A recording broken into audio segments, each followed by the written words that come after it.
So today we are talking about sex and hormones and changing bodies. It's going to be a fantastic conversation.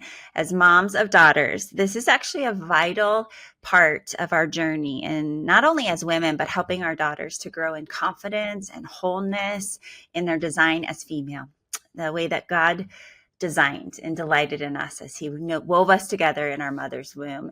And there is a lot of complexity and beauty that we're going to talk about today. And so I have an amazing guest with me today. She's actually near and dear to our heart, Jeff and I.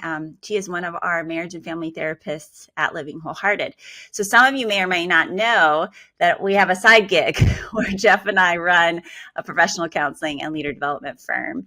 And so we have a team of counselors and executive coaches that come alongside and help leaders live and lead with integrity in their homes and at work and in the community. And Dr. Nancy, welcome. Thank you. I'm so glad you're here. Good to be here. Yeah. I want to brag on you for a minute.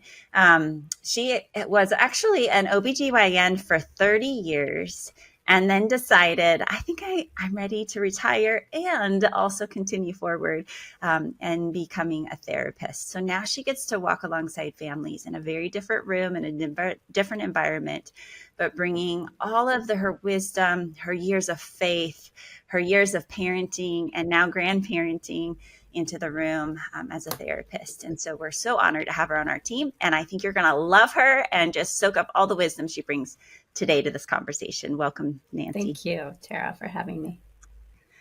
Well, let's start a little bit with your story. As you and I both know, as therapists, it's a huge part of why we do what we do. And many of us don't really take time to understand our stories. And that's the work that we love to do with our clients. But let's start a little bit with your story. Dr. Nancy, in the 80s, it sounds like you went to med school. So talk a little bit about what brought you to becoming a doctor, and then a little bit about what that career was like for you as a woman. Yes, that was a long time ago, Tara. I've been contemplating this topic of courageous girls, right? And personalizing that, because becoming a doctor for me was courageous, I felt like, particularly in the 80s, because I can remember as a young girl saying to my mother, I think I want to be a doctor, and it started in me because I was in a hospital volunteering, and she said, oh, honey, why don't, at that time, women were nurses, teachers, servers, we called them waitresses.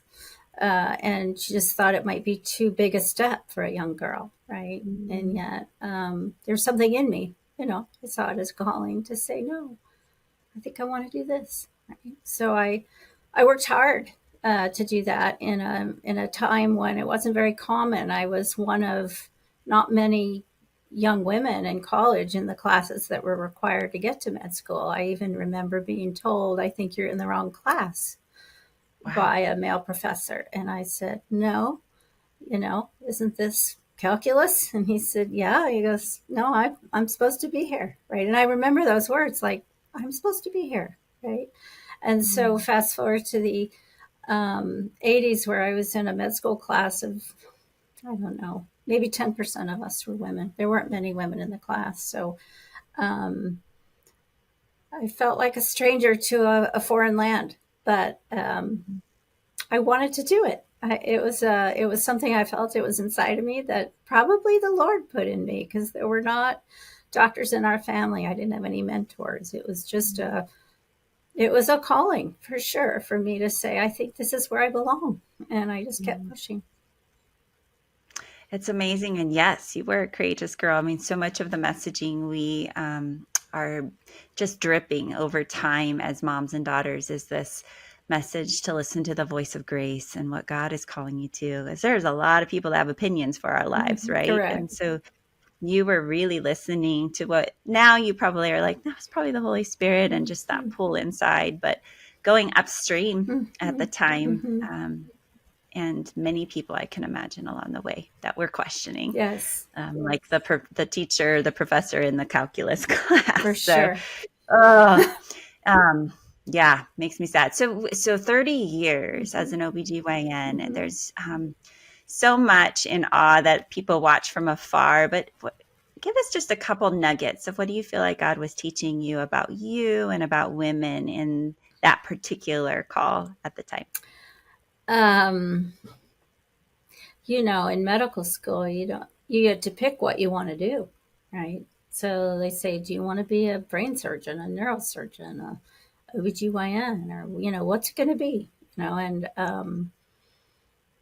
it's a daunting choice, as a healer to say, where do I belong? And for me, again, I felt really led by something bigger than me, which now, of course, we can identify that, God is in us. God moves us when we don't even know it. But I liked being a surgeon. I also liked being alongside people at the time of birth and creation. I liked the miracle of creation and birth. The first birth I saw, I could still remember my awe. And Mm. every birth I saw, I was in awe as a medical student, and I said, I'm going to do that. And when I saw birth, it was overwhelmingly beautiful. So little did I know that the women that I took care of taught me as much as I taught them. It was really a magical interchange of information for me. Um, and when I think about Courageous Girls, I know your mission is, to really create connection between moms and daughters, to be fully transparent. I didn't have that connection.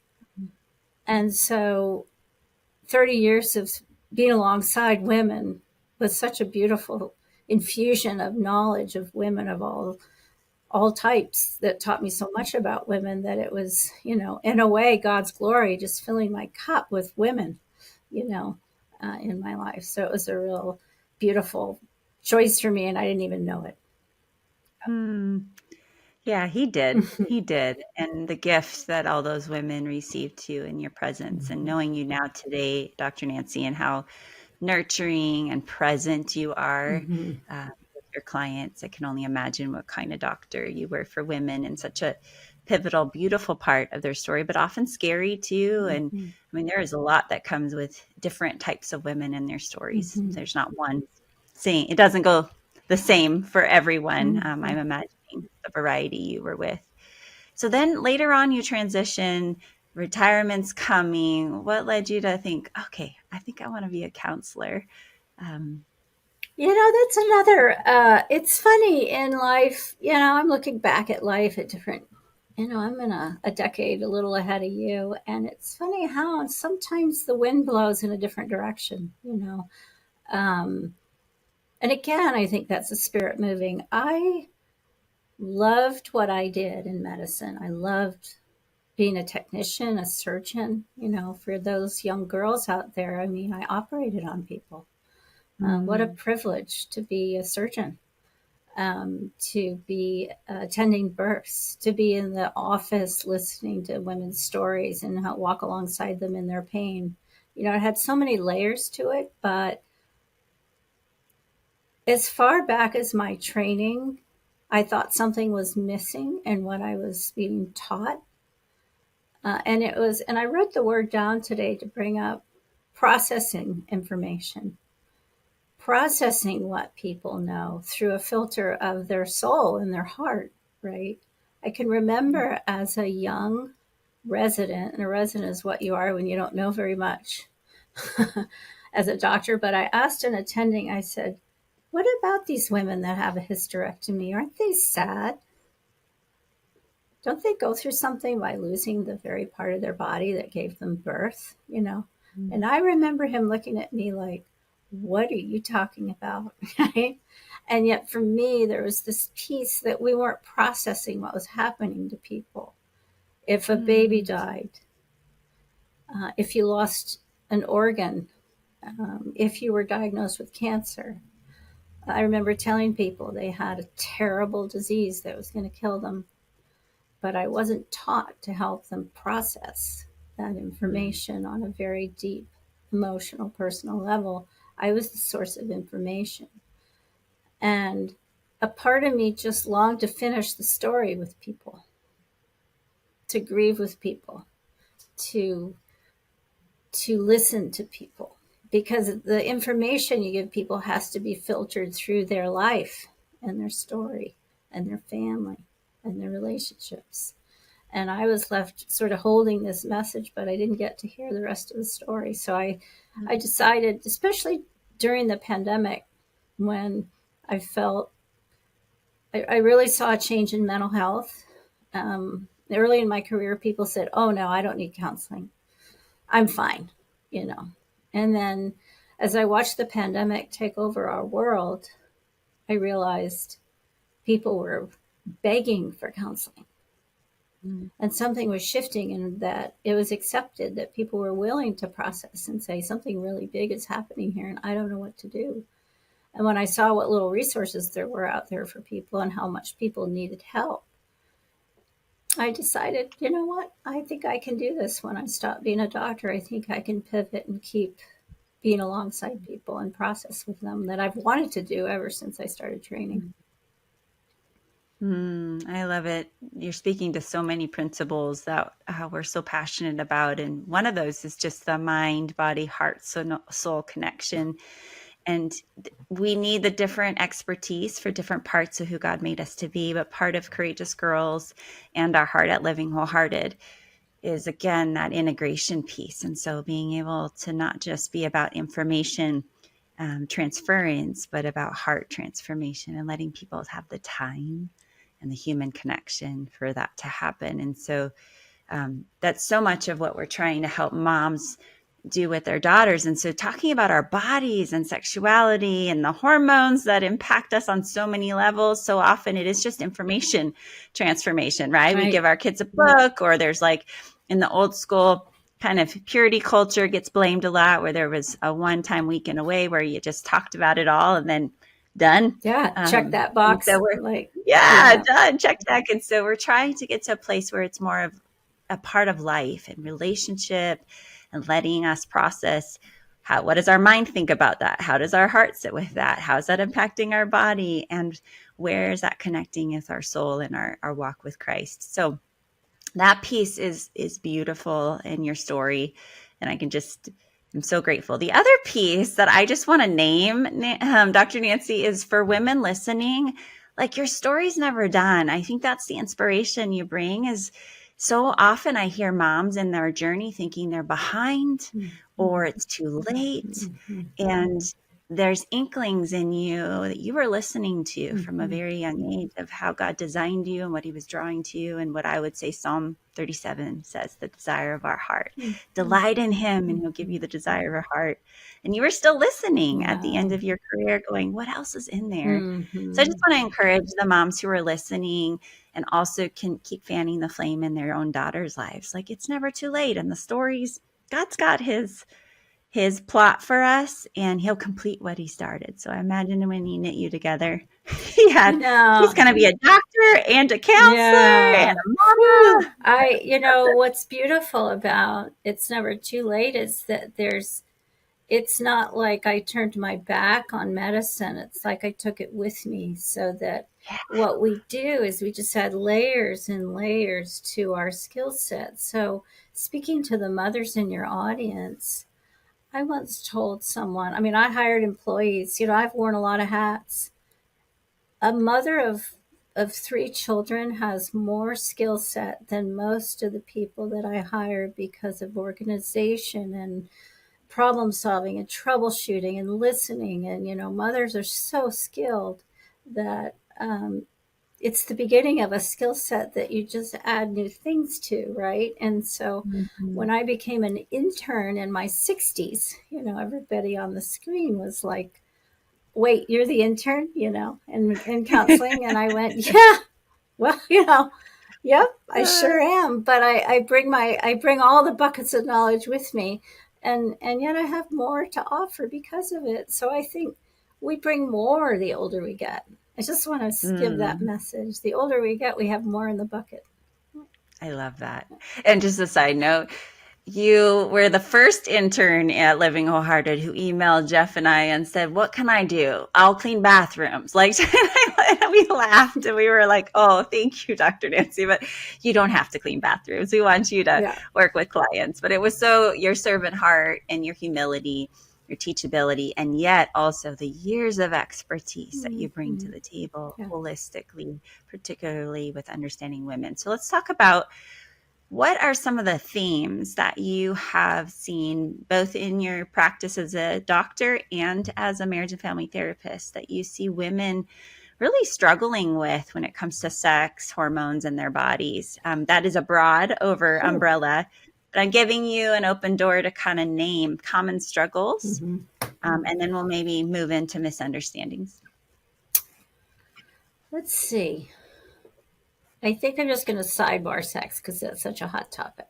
I want to get to it, but I want to lump it in with hormones and bodies. So, um,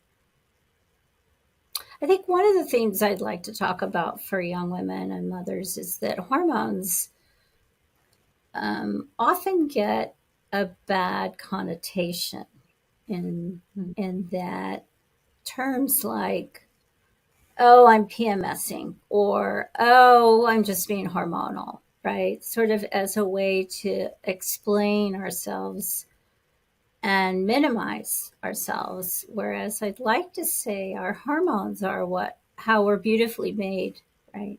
That and a hormone is really just a little chemical messenger sending a message, right? So that we're cyclical beings with beautiful hormones that make us special as the feminine, right? And the feminine is cyclical, and the feminine can have swings of emotion, and but it's a beautiful thing. So that I just want to not diminish the feminine and the feminine condition of being hormonal at times. I think it's a beautiful thing, and I think it's part of creation, and we need it. It's a Mm-hmm. strength. I see it as a strength. And in terms of our changing bodies, wow, that's very complicated. But um, I think the body we're given is our temple, right? It's a special creation. I studied embryology, and if you can just watch cells moving right, left, sideways, and try to understand how in the world they know what to do, and it's so magical. And yet I also think we come in all shapes and sizes for a reason. It's God's kingdom. We don't judge the animal kingdom by shapes and sizes. We don't go, oh, there's a big animal, there's a little animal, there's a furry animal. We love and marvel at them all, right? um, we don't judge. And yet we get to women and the judgment Mm-hmm. kicks in, and it's so sad to me that this is good, this is bad. You'll think this is silly, but I try to tell women that what if you were the perfect woman and everybody was going to compare themselves to you and wish they looked like you, like Eve? Like, what if the way you look is the ideal perfection? Because we've chosen this ideal just kind of randomly of what the perfect woman should look like. And I don't believe in that. I don't believe there is the way a perfect woman should look like. I don't think she should be tall, thin, small, big, little. I think, black, white, brown, yellow, all the colors of the rainbow. I think we should just consider ourselves perfectly made for who we are by God's image. I love that. So beautifully said. And it is a huge part of the struggle is the shame language we use about ourselves and what we're modeling to every girl who's watching and following. Mm-hmm. Uh, so maybe speak a little bit to your own bias here, if you have a bias, but just when are we wanting to help women to say, you know what, maybe this is you're not caring and nurturing and loving your body well. And so we want to help get you to the place that you were designed to be. And when is it more of just accepting your body shape and size? I think I see that a lot when I spent years working with women and with body issues from eating disorders to just yo-yo dieting all the time. Mm-hmm. And there's sometimes where your shape is the shape God designed, and Mm-hmm. other times when it's a symptom of other things like using food for coping. Mm-hmm. So talk a little bit about that, of how you've discerned the difference over the years, or hormones are playing a role even Right. in. Um, Um, that I think uh, I think it really starts with honesty. Mm. I think it really starts with getting honest about how we're caring for our body nutritionally. I have this talk a lot, even with clients, about the basics of sleep, nutrition, self care, self love, and are you loving your body and nutritionally and all the things. And so being able to sort out what's healthy and nurturing versus what's destructive and motivated by pain, if you will, Mm. um, is important. But the only person that knows that is the person, right? Is getting honest about that. Like, we can see it. I can see that someone's not nourishing their body properly and might be underweight or might be overweight. I can see that, but it's a wide gap between me seeing it and them seeing it. And so really being alongside someone and helping them see it is the first step. And then being honest about maybe getting some help around some of the issues, to hope for change. I remember my mantra was always awareness, being aware of something, accepting it, and then taking action. Right. First, I Mm. have to be aware, then I have to accept it, and then I have to do something. And that's personal responsibility. Mm-hmm. Yeah, owning the agency, Mm. and partnering with what we can do. And some things, it is just our DNA Yeah, and our genetics right. and our, but it is interesting. I love your response, Dr. Nancy, is just honesty. That's a lot of how we are framing integrity, Mm-hmm. is just less about doing the right thing all the time. Mm-hmm. It's about honesty, about where you are Mm-hmm. and being honest with God and others. Mm-hmm. And then you're speaking about the agency piece of taking a step Mm-hmm. in a direction. And so when I think about women and caring for their bodies, it can be all consuming in our Western culture, where Mm-hmm. that's just all women do, right? They're thinking about what they eat, what the latest skincare routine is. And in Courageous Girls, we're trying to teach girls this balance of, this isn't your identity, Mm-hmm. but it is a stewardship of the temple, and so that you can be free to do what God's called you to do. Mm-hmm. Like when our bodies get in the way, Mm-hmm. it slows us down. Or so how do we nurture? So maybe speak to just some really practical tools. You named sleep, eat, exercise. So what are, let's not leave that yet before we dive into sex. Yeah. Yeah. Okay. So what would be some practical tools that you would love every woman to consider in her journey of health towards her body care? And Um, what age group am I talking to? all of I mean, it. that's a tall order. If I'm talking to Let's start with your the girls, your moms, we what's want the the moms. We want you to moms? talk to the moms, because Okay. this is the passion. They're the ones listening, but they're also the ones modeling. And you and I know Right. that it's not a perfection. If Yeah. we do this, then our daughters are going to do this. Right. But at least we have a better chance Right. for our girls to Right. follow us. I think what I've noticed in my years of practice is women losing track of themselves in their relationships. If I had to say there was an overriding theme of feeling guilty about taking care of themselves. Mm. And it reminds me of, when the plane's going down, you have to put oxygen on yourself first, right? And so to model healthy self care as a mother is to say, I need to get sleep, I need to eat right, I need to hydrate, and I need to take care of my relationships. Could be the marriage, could be relationship with self. And when I do that, I have hope of my words making sense to you, right? I think when we're good role models and it looks like we're well wrapped, if you will, then our daughters might be more willing to listen to us. But if what our daughters see is something that looks like consider the source and what I see doesn't look very good, I'm really not going to listen to your words. So that I would really like to empower mothers to take the time for self-care and realize that Mm. they are a very important picture of what daughters see. Yeah, it is. It is actually why I work out, Dr. Nancy, in the morning before our family in high school. We moved our dinner time to breakfast time. So we meet before school. So we have a consistency with all the schedules in the afternoon. And there are a lot of things I've learned just as being a therapist and walking alongside so many families. I'm like, I want my girls to see there's laundry piles. And what does that look like? I don't want them to come home magically to like this amazing clean house. I want them participating, and I want them to see.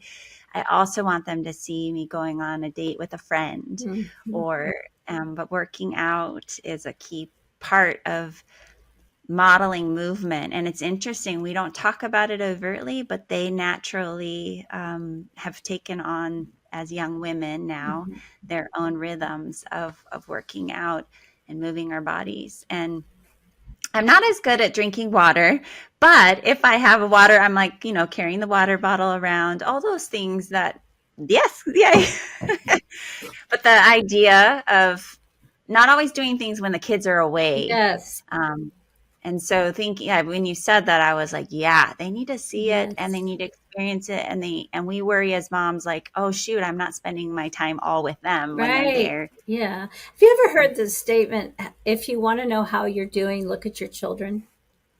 Ooh, drop the mic. Right. Right. Hmm. I remember hearing that for the first time and going, oh, I don't like that one very much.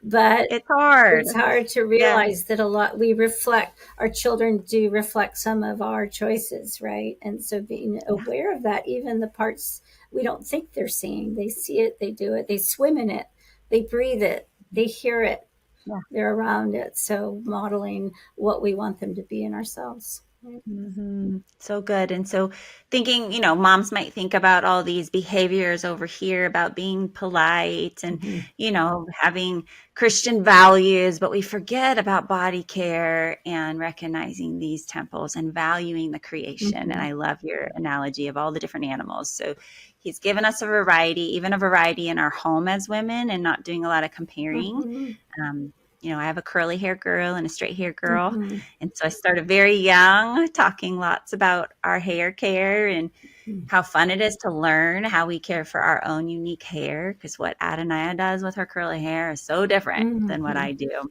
And Nevi just wakes up. She has that straight hair that just Mm. Isn't it funny? magically. As a woman, I always ponder this, but just that if we have naturally curly hair, we want to straighten it. And if we have straight hair, we want to curl it. And if you just spend a little time thinking about that, just, it's so much work. And So much work. instead of It's just easier to learn how to steward. celebrate the curls. Like I look at curls and go, celebrate the curls metaphorically, right? Yeah, it is. It's such a profound thing to think about. So when we think about hormones, and I mean, I'm guessing hormones have a role in the kind of hair we have. maybe, maybe not. Maybe I'm jumping the gun on that. But let's talk about hormones, and then we'll move towards talking about sexuality. But talk about the role of hormones in just our mood and our body care and the different phases of life. So maybe start with a month. I would love moms to hear, how would you describe how a monthly cycle Okay. works? And then maybe then we'll talk about the different phases of being a woman in terms of the body changing from young puberty all the way through to we are depuberting is what our family calls it. Yeah. Landing the plane. Land the plane. Right. We're not taking the plane off. We're landing the plane. I think what I'll do is just say that I have this picture that I wish I could show of phases of a woman's life from birth to death. And if you just look at the hormonal sort of curve, babies are born with their mother's hormones. And then until puberty, there's not a lot of hormonal fluctuation. And then as we start entering puberty, there's dramatic hormonal fluctuations, as all you moms can attest to. But in that moment, I had a lot of moms come into the office and prop a teenager in front of me and say, what is happening?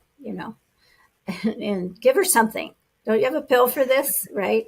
Like she's slamming doors, or she's crying a lot, or she doesn't want to be around us anymore. And I did so much teaching around this is puberty, right? To not try to shut it off, to just let it happen, let it have its normal. We have to go through it to get out of it.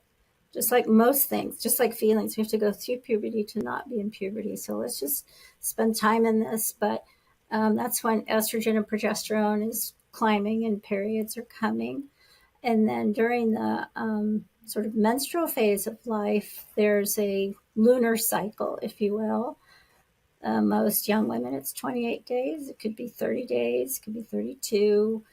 Some women have conditions that they're not regular monthly, and that's a whole other podcast. But for young women that are cycling monthly, there's something called the follicular phase of a period cycle, which is where the little egg is recruited, they call it, in your ovary. An egg is recruited and hormones are brewing for the first 2 weeks. The lining of the uterus is building. Then there's ovulation, which is about 2 weeks after the last period, when an egg comes out, wanders down the fallopian tube. And during that luteal phase, after ovulation, which is 2 weeks before the period, is where it's progesterone dominant usually, but it's where a lot of moods can show up. That's sort of what we call premenstrual syndrome, PMSing. It's just where we're more vulnerable to our emotions. I think it's a window of vulnerability. And then everybody goes, then I get my period pimple. I love that. The young girls always say that. Or I get my headache, or I get really tired. And then my period comes, and it's kind of a honeymoon phase where actually when the blood flow starts, usually the moods start settling down a little bit, and there's a quieting of the emotions, kind of a physical change where you're having a period. And periods can be easy and not a big deal. Periods can be shocking to young women at first. I mean, I'll never forget when my daughter, she'd probably be mad I would tell this story. She was saying, what do I do with the blood in the bathroom? It's going down the drain. It can be overwhelming to see blood coming out of your body. And yet it's how we're wonderfully made, right? We just have to get used to it. And I can remember young women saying, you mean we do that every month? Like every month? I can remember when I go, yeah, like every month. They go, like every month forever? And I go, well, for a long time, it's going to happen. So, yeah. But, and then there's this honeymoon period right after the period where women usually feel pretty good. 3 or 4 days of just kind of quiet time, feeling good. But what's so lovely is the cyclicity of it all. As you get to know your own body, you get to know what season of the month you're in. If you can befriend it, you do a lot better than if you resist it. And if your partners can befriend it, they do a lot better than resisting. But it's just part of who we are. And then as periods stop, as we enter the late 40s, early 50s, perimenopause is where periods start changing. And menopause is when your periods have stopped for over a year, which is actually a wonderful time where you can do what I did and become an intern and do a whole new career, So it can be a time of wonder, when you're not having babies and you're not dealing with hormones. Like, I'm not cyclical anymore. Imagine that, Does that mean you're just steady Eddie all month long? Yeah. Now, I have worked with a lot of women post-menopause who also feel very flat, Mm-hmm. and they've lost they kind of remember how Yes. emotive they were in the early years, and so they're grieving. They're like, I don't feel the same. Yeah. Speak to that. Yeah. I can even personalize that. I can remember going, yay, the periods are going to be gone. And then look back and go, wait a minute, this feels different, right? And there is a process of going, I'm not a cyclical being anymore. And there's a Mm. process of feeling old, put a Mm. word to it where you go, wow, no periods. That must mean I'm really out there. And so I think they might be grieving their age, or maybe grieving the loss of the beautiful cyclical nature of who they've always known. It's sort of like an identity, if you will. If this is who I've always known and she's gone, then who am I? Mm. And yet there comes a new season.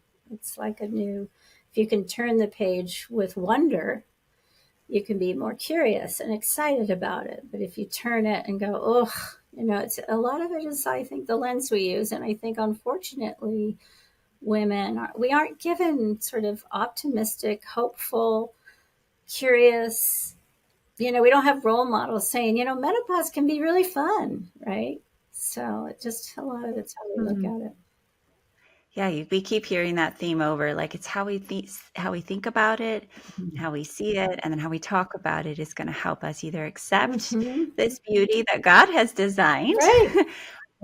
or really battle it our whole life. And so let's talk about PMS. So both for the moms who regularly deal with PMS, but also dealing with the kids, Yeah. right? So there's that pre-puberty time with the tweens where girls are kind of practicing Uh-huh. and the 11-year-old that they bring into our office and there's something's wrong with her and we go, oh, she's starting Mhm. to, her body's revving up. Mhm. She's not quite there yet, Mhm. but it's a little bit of mood swings.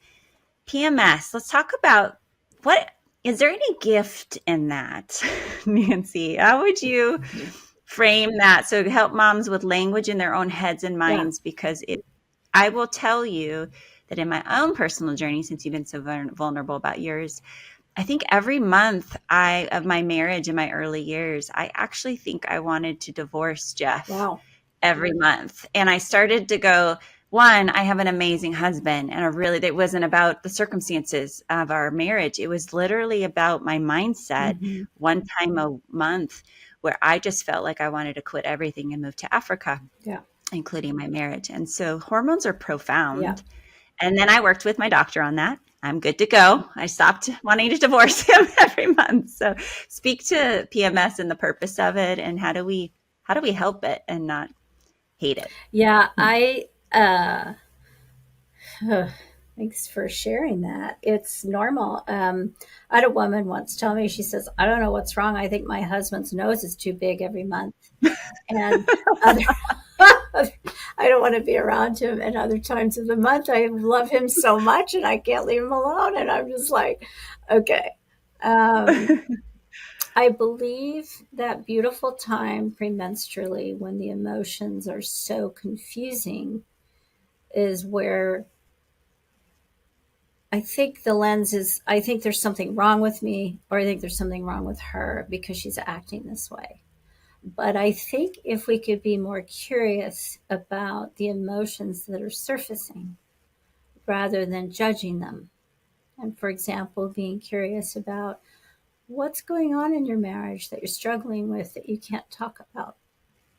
Hmm. Because likely it is such a rawness that shows up. I think there's truth in there.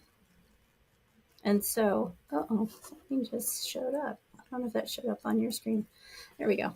Nope, you're good.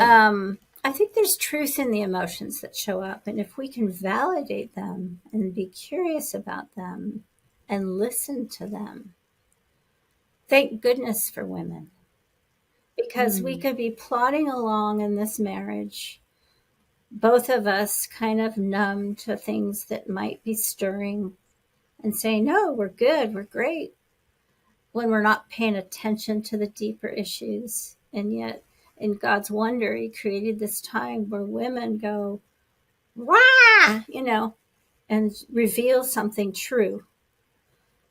And while it may be a little out of proportion and while it may be a little messy, thank goodness for women's hearts that we get so vulnerable that we can't not speak the truth in a time in our life. And so I really value the truth that shows up in PMS for even Hmm. adolescents, because I believe they are likely angry and they don't know what to do with it.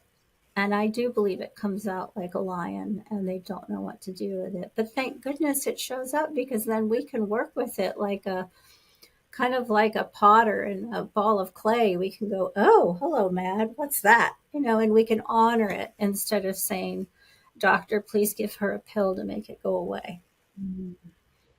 That is so helpful. And I would just 100% agree and fast forward in my own journey and then have helped many other clients in this is I did struggle in early marriage with identifying my emotions and using my words. And that's a part of what we do a lot of teaching others is finding your voice and caring Mm-hmm. for your emotions. So our hormones can be a gift and a help, both as moms, as we're discovering what is really down deep inside, um, and then also for our teens. And that's practice. I think if we're more gracious with ourselves and we kind of get curious Mm-hmm. what keeps popping up during those hormonal times of the month, Mm-hmm. it allows us to then practice that with our daughters and be more Mm-hmm. curious, rather than reactionary and just be like, wait a couple days and we all ignore it Or again. go to your room. I don't want to hear about it. Yeah. It's probably not Yeah. what we want to do. We'd like to say, when we can, I'd like to hear more about that. Mm-hmm. Yeah, Yeah. exactly. So I just so appreciate that perspective. And I think moms and daughters, and in Courageous Girls curriculum, we're doing a lot of this over time and trying to continue. We even teach girls about their hormonal cycle. So moms, if you're like, I want to be able to talk to my daughters about this is what we do in Courageous Girls. And the positive peer pressure of not being alone in it makes it less weird for your daughter, where she's like, oh, we're all talking about this as women and daughters. It's really profound. Sarah, I love that you're But doing that for girls. I don't know about you. I didn't have that. I I mean, didn't I have got handed a box of pads, and I, most women, I I think. didn't really know all the things. So I was kind of finding my way. And I wouldn't be surprised if that's still the norm, that many young women are just kind of helped with the bleeding thing, right? But not with Mm, all the things that are around this change in their life, hormonally, physically, mentally, all of the things. It's so complicated that it's so nice that yeah. they have community and they see other girls, because girls don't talk about it with each other. Girls Mm, aren't saying, I just don't know about this period thing, and I'm nervous about people seeing a pad on me in PE, and all the mm. complicated feelings. Girls aren't talking to each other, so I'm so happy you have a community for them.